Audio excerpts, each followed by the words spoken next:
want to learn how to manage your own investments? Are you ready to stop paying investment management fees and start building wealth?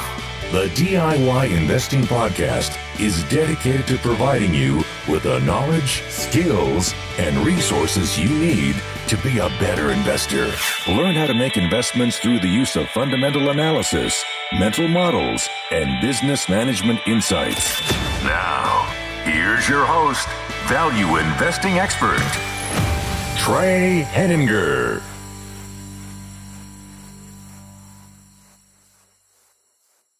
Hello, and welcome to episode 33 of the DIY Investing Podcast. My name is Trey Henninger, and I'm your host. Today's episode continues our series on investing first principles with something I believe is common sense. With that said, I'm still going to dive in because I think it's important to address even those first principles that are simple on the surface. Yet, what I'm talking about today is also an area that many investors might make some common mistakes. When making stock purchases, it is much better to buy at low prices than to buy at high prices. This goal of buying at low prices can be expressed by either buying at a low PE ratio or a high earnings yield. Before I get started, I want to begin with a very short request. If you gain value from today's content, please consider becoming a patron of the podcast.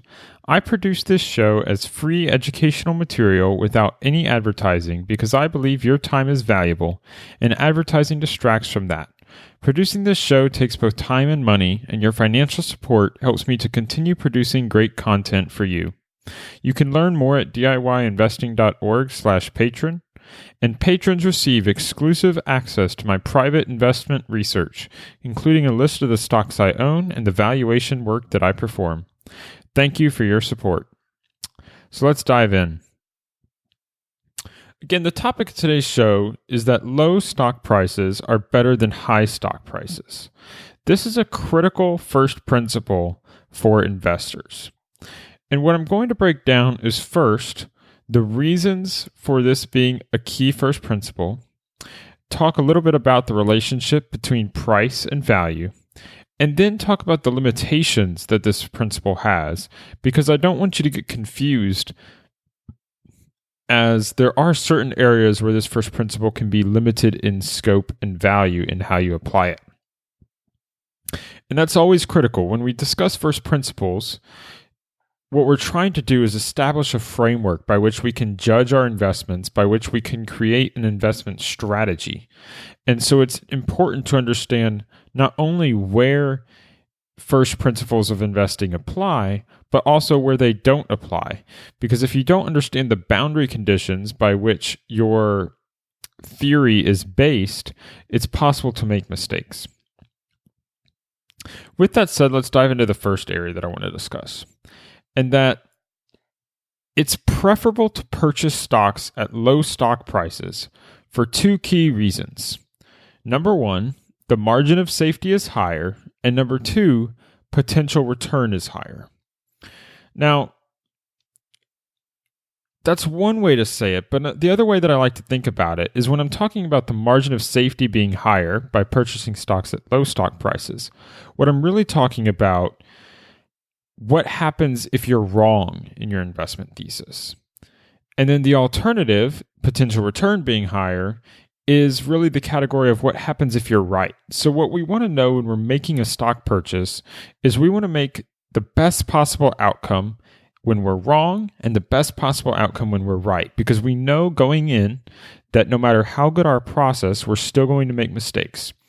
It's impossible to have a 100% success rate when you make stock purchases. And so when you make mistakes, you want them to hurt as little as possible. And when you make good decisions with good process, you want them to have the highest return possible. And those two always need to be considered hand in hand because they're not the same thing. It's possible to have very high potential return with a very low margin of safety, which means if you're right, you might make a lot of money, but if you're wrong, you might lose a lot of money. And that's not what we want when we make our investments. Instead, we want a very high margin of safety, meaning that if you're wrong, you don't lose any money or a very little amount of money. And if you're right, you're likely to make a very large amount of money. So we're looking for those asymmetric risk and rewards, where basically it's very low risk but very high reward. And the first principle of today, that low stock prices are better than high stock prices, is the key by which you can achieve this asymmetric reward. Because by purchasing at a low stock price, you're going to increase your margin of safety, protecting you in the downside, and you're going to increase your potential return. And this is the number one way that you can control the risk in your scenario and the reward. Again, margin of safety is risk management, potential return is reward. And that leads me to the second point that I want to cover. And that's the relationship between price and value. You see, value investing at its core is all about purchasing assets for less than they're worth. And this is a really key point that I'm going to hammer home, because many people believe that there's not much difference between the price you pay and the value that you receive. And what I want you to do is to separate those two things in your mind. You see, the standard mainstream philosophy currently in today's market is that the efficient market hypothesis is accurate, which basically means that the market price of an asset reflects all of the information that's known about it and thus accurately reflects the value for that asset. And this asset could be a bond, it could be a stock, but basically the efficient market hypothesis says that there's no way that you can outperform the market because the market price reflects the value. And what I want you to do is separate that. It's not to say that this couldn't possibly be true in some world, but what I want you to say is, okay, let's break it out into its parts. And the first part is price, and price represents what you pay. And the second part is value. Value is what you receive. So price is what you pay, value is what you receive. Once you break it out into these two parts, it becomes quite simple, because obviously the lower the price you pay, the better the outcome, regardless of the value that you receive. If there's something that is worth $100 to you, then if you can purchase it for $80, that's going to be great value to you, because you're going to have a $20 extra benefit the moment you make that purchase. And the same is true as if the price is $50, you're going to be even better off than if you were able to have bought it at $80, because now you have a $50 surplus that goes to you because you value something for $100 and you got it for $50. On the converse side, if you were to pay a high price, like $150 for something that was only worth $100 to you, now you've lost $50 of value because you have paid too high a price for what you received. This same construct applies in investing. This applies to when you're purchasing stocks in the stock market. If a stock is worth $100, it very much matters what price you pay for it. Now, the market might believe that if a stock is worth $100, then it would have to be priced at $100. And if the price is something different, then your assessment of value is wrong. But that's simply not true. Now, it's quite possible that your assessment of value is wrong, but the price alone does not determine value. The price and the value are separate. They're distinct objects. They're distinct concepts that you really need to separate, because that's the core aspect that you need to understand with value investing. And you're really trying to focus, the lower the price you pay, the better it is. And what you need to get behind is this is a very easy psychological block. When you're investing, if stock prices are going down, the natural human instinct is to feel negative about that outcome.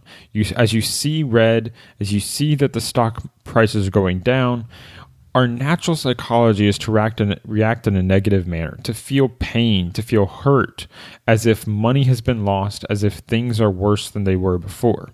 What you need to train yourself to do if you want to become a better investor is to understand that when prices drop, that's not a negative, but in fact, that's a positive, because dropping stock prices means increasing opportunity, means more value potentially as you can buy stocks that are on sale. And I think the easiest way to really connect this in your mind is to think of the stock market the same way you would think about making consumer purchases in your life. If you're trying to buy clothes, is it better to buy it at full price, or do you want to buy it when it has a 40% off sale? You're going to want to choose a 40% off sale. Maybe you even want a clearance sale where everything's 70% off. You should think the same way with stocks. You want to be able to buy your stocks at 40% off. Take your coupon in and get a discount. You want to be able to buy them when they're on the clearance rack, like the bottom of March 2009, when they were on clearance and selling way below what they were worth. That's the time where you really want to buy stocks because the price is much, much cheaper. And that low price that you purchase at is what helps ensure a better outcome for you in the future. And that outcome, again, as I said, is regardless of the value that you actually receive from the stock. Even if you make a bad decision on a stock, it's going to be better to buy it when it's a lower price. If a stock is worth $1 and you pay $5, that's not good. But if a stock is worth $1 and you pay only $2, it's still not good, but it's not nearly as bad as if you had paid the $5. So when you're thinking about stocks, you really need to think about it in the consumer mindset. So the same way where when you see falling prices in a store, that's a positive. You want to see falling stock prices as a positive. If the price of clothes go down, that's a positive for you as a consumer. If the price of beef is going down, that's a positive for the price of as a consumer. If you're going out to buy avocados and you see their prices skyrocketed 3x, you're not sitting there and being like, man, I'm so glad that I'm paying more money for avocados this week. No, you're sitting there and saying, man, I'm losing money that I didn't have to pay the week before because the price of what I want to buy has gone up. And that's how I want you to think about stocks. And I want you to put clearly in your mind to understand this relationship between price and value. Because if you can understand that, that will simplify a lot of your investing decisions going forward. So that's really the crux of this investing first principle, that it's preferable to purchase stocks at low stock prices because it increases your margin of safety and your potential return is higher. And so whether you are right or you are wrong, you're going to be better off by buying at low stock prices. And the second piece is that's really driven by this relationship between price and value.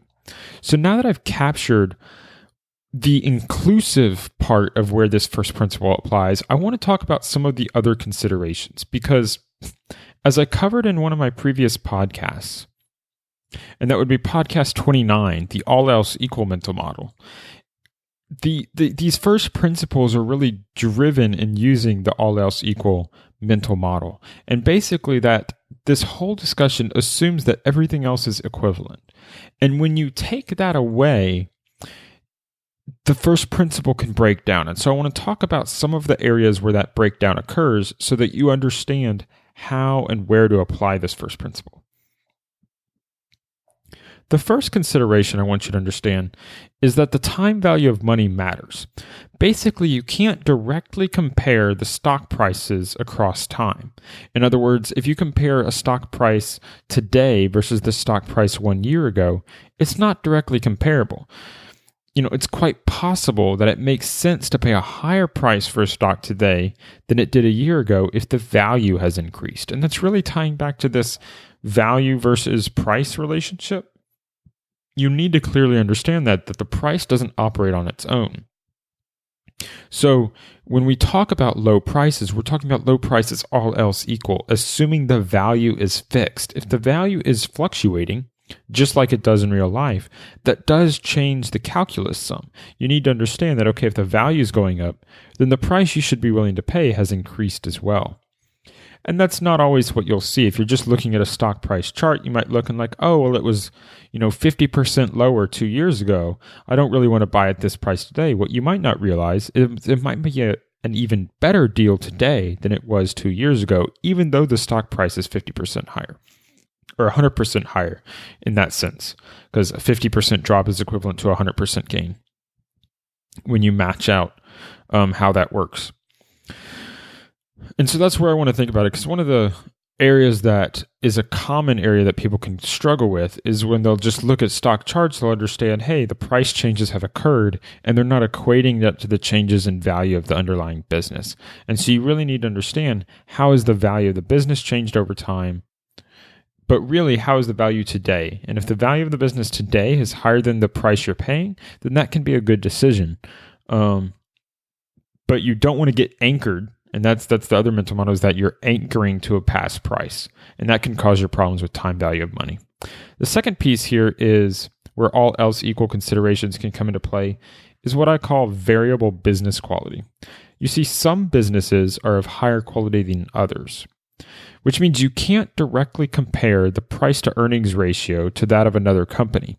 You see, a high quality business might be worth, say, a 20 times PE ratio.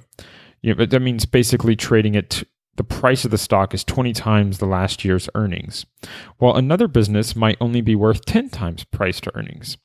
And it would be a mistake to assume that the 10 times PE company is a better deal than the 20 times PE company, simply because with a common price to earnings ratio, it looks cheaper.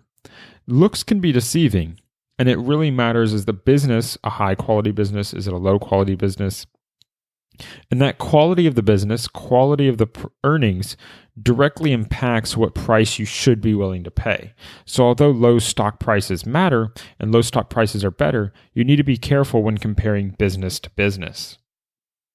Which brings me to my third point, another area where you need to be careful comparing business to business: variable growth rates.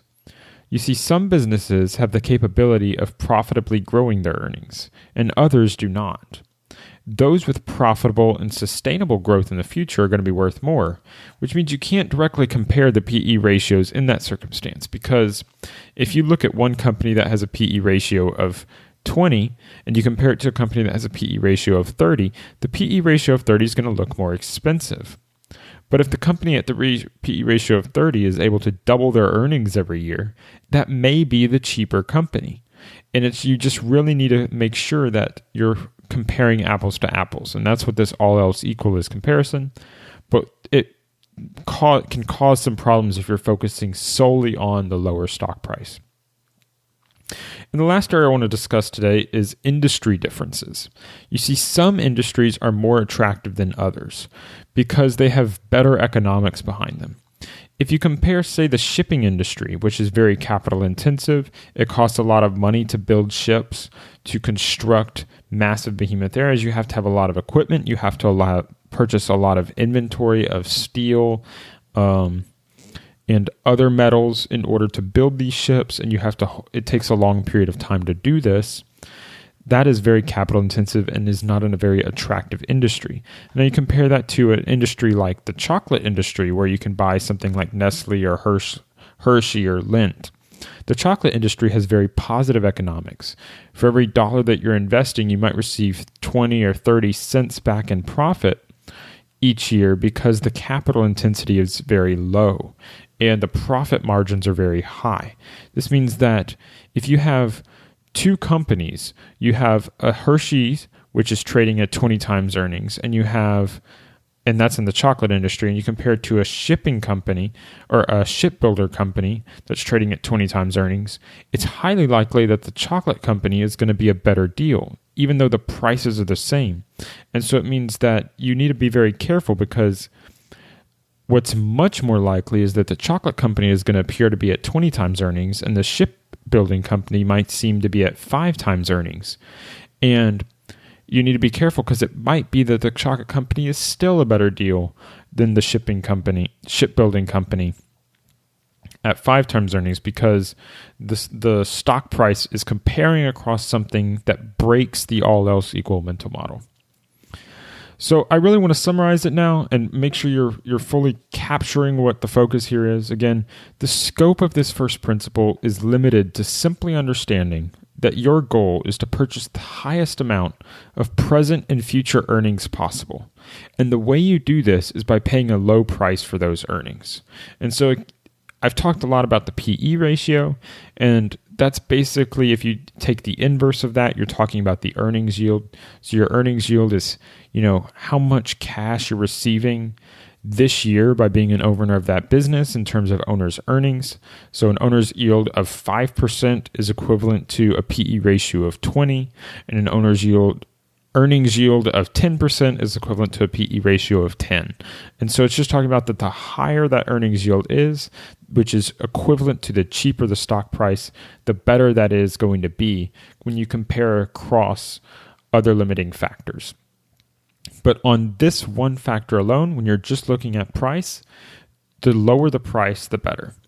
And that low stock prices should not be seen as a negative. They should be seen as a positive. And it is important for you to understand your psychological preferences and your psychological tendencies, because that can cause you to make good or bad decisions depending upon how much you recognize that. So separate the relationship between price and value. Make sure you understand that low stock prices increase your margin of safety and increase your potential return, such that if something goes wrong or if something goes right, you'll end up working out better by purchasing stocks at a lower stock price. So that is the investing first principle for today. I hope you'll join me next week as I discuss another investing first principle. The full show notes for this podcast, including my outline for today's podcast, are available at DIYinvesting.org/episode 33. If you gain value from today's content, please consider supporting the show financially as a patron. You can become a patron at DIYinvesting.org/patron. And if you gain value from today's content and you don't yet have the capability or intent to support the show financially, I would really appreciate it if you instead chose to simply leave a rating and review on this podcast. If it's 5 stars, great. Tell me that. Just give me a 1-sentence reason on why you enjoy the show. I would really appreciate it, and it would help me grow the podcast.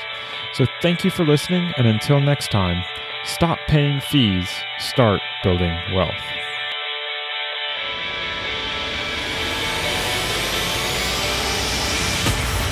Thank you for listening to the DIY Investing Podcast.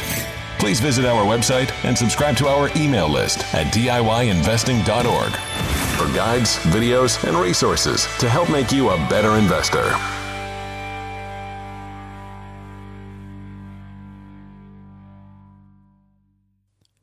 The DIY Investing Podcast is presented for general informational and entertainment purposes only. I have not considered your specific situation or risk profile, and I have not provided investment advice. The information presented on the DIY Investing Podcast should not be construed as investment advice. The views and opinions expressed on the DIY Investing Podcast are those of the participants and do not necessarily reflect those of the show's host or sponsors. DIY Investing, its producers, sponsors, and host, Trey Henniger, shall not be liable for losses resulting from investment decisions based upon information or viewpoints presented on the DIY Investing Podcast.